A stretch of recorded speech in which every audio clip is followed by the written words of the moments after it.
Hi hello నమస్తే నేను మీ Jessie welcome to my channel Suryakantham గారి చిన్న కోడలు. టుడే రెసిపీ వచ్చి టమాటా మెంతికూర కర్రీ.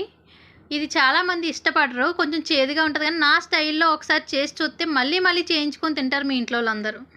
ఈ కర్రీకి కావాల్సిన ఐటమ్స్: ఆవాలు, జీలకర్ర,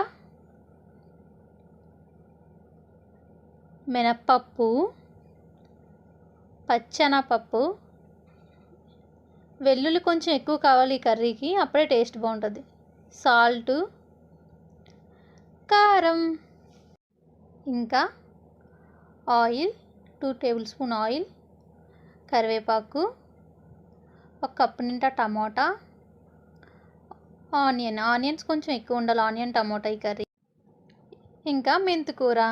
యాక్చువల్గా ఈ కర్రీకి ఒక స్టోరీ ఉంది, చెప్తాను. మ్యారేజ్ అయిన కొత్తలో ఎప్పుడైనా ఆకుకూరలు చేస్తే మా హస్బెండ్ అస్సలు తినేవారు కాదు.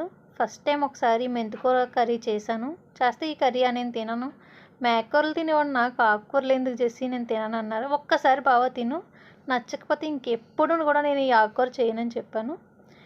చేశాను. ఫస్ట్ ఒక్క ముద్ద పెట్టుకునేసరికి బాగా చేసి చాలా బాగుంది, ఆకుకూరలు కూడా ఎంత బాగా టేస్టీగా ఉంటాయా అని అన్నారు. యాక్చువల్గా మా అత్త వాళ్ళ సైడ్ నాన్ వెజ్ ఎక్కువ తింటారు, మా అత్తయ్య నాన్ వెజ్ చాలా బాగా చేస్తారు, మా బావలు కూడా ఎక్కువ నాన్ వెజ్ తింటారు. అదే ఫస్ట్ టైం నేను ఈ ఆకుకూర చేసినాడు, మా బావ చిన్నపిల్లలాగా ముఖం మార్చుకున్నాడు. ఓన్లీ ఫీల్ అవుతున్నాడు కదా అని చెప్పేసి ఒక ఆమ్లెట్ చేసి పెట్టాను.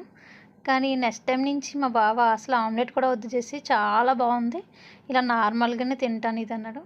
మార్కెట్కి ఎప్పుడు వెళ్ళినా మేము వెజిటేబుల్స్కి ఏది మర్చిపోయినా ఆకుకూరలు మాత్రం అస్సలు మర్చిపోము. వీక్లో ఒక 4 టైమ్స్ అన్నా అన్ని ఆకుకూరలు చేసుకుంటాం. అదే ఈ మెంతికూర అయితే వీక్లో ఒక 2 టైమ్స్ అన్నా చేసుకుంటాం, రైస్లోకి కానీ రోటీలోకి కానీ. ఇదే విషయం మా అత్తయ్యకి చెప్తే, అవునా అమ్మ నిజమా, చిన్నవాడు అసలు నాన్ వెజ్ లేనిది అసలు అన్నమే తినేవాడు కదమ్మా, ఒక ఆమ్లెట్ అన్న వేసి పెట్టాలి, పోన్లేరా తల్లి నీ దగ్గరన్నా ఆకుకూరలు తింటున్నాడు, ఆకుకూరలు చాలా మంచిది హెల్త్కి అని చెప్పేసి మా అత్తయ్య నన్ను చాలా బాగా మెచ్చుకున్నారు. కానీ అదే విషయం మా చిన్నత్తయ్య అంటే మా అత్తయ్య వాళ్ళ చెల్లి, మా అత్తయ్య నేను చాలా క్లోజ్గా ఉంటాం. మా అత్తయ్యకి కూడా ఈ విషయం చెప్తే, అవునా నా కొడుకు ఆకుకూరలు తినవా, అస్సలు నేను నమ్మనే, నాన్ వెజ్ లేనిది అస్సలు నా చిన్న కొడుకు అసలు తినడం అనేది. కానీ ఒకసారి మా అత్తయ్య వాళ్ళ ఇంటికి వెళ్ళినప్పుడు కూడా నాన్ వెజ్ పెడితే నాన్ వెజ్ మానేసి వెజ్ తింటే, అవునా చేసి బాగానే మార్చేసావే మా అబ్బాయిని, వెరీ గుడ్ అమ్మా అని చెప్పేసి మా అత్తయ్య కూడా చాలా బాగా మెచ్చుకున్నారు నన్ను. నిజంగా అండి ఈ కర్రీ చాలా చాలా హెల్త్ బెనిఫిట్స్ ఉంటాయి, ముఖ్యంగా వెయిట్ లాస్ అవ్వాలనుకున్న వాళ్ళు కానీ షుగర్ పేషెంట్స్ కానీ చాలా మంచిది. ఈ కర్రీని చూస్తుంటేనే నోరు ఊరిపోతుంది. ఈ వీడియో కానీ మీకు నచ్చితే